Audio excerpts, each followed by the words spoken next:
Hindi na, and natuloy. then I found out na he got somebody pregnant, di ba? So, kahit pa paano, di ba, you broke my heart. May nilinaw si Anjo Iliana sa kamakailang revelasyon ni Cheryl Crows, matatandaang sa Fast Talk ni Boy Abunda, ay isiniwalat ni Cheryl na nagtampo siya noon sa dating kasintahan na si Anjo Iliana, dahil tinanggap niya raw ang alok na kasal ni Anjo, pero hindi ito natuloy dahil nalaman niyang nakabuntis ang huli. Sa eksklusibong ulat ng Philippine Entertainment Portal, PEP, nitong Sabado, May 25, sinabi ni Anjo, na totoong inalok niya ng kasal si Cheryl, pero hiwalay na raw sila nito nang makabuntis siya. Paglilinaw ni Anjo, wala na kami nung nakipag-cool off ako sa kanya, pero hindi ko alam kung nagpunta siya sa Amerika. Basta ang alam ko, nung meron akong bagong girlfriend, wala na kami ni Cheryl.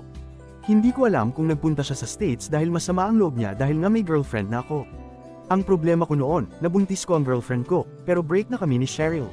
Siguro akala niya, nung nag-cool off kami dahil nakabuntis ako. Siyempre, nakabuntis ako, pananagutan ko. At baka masakit sa kanya yon.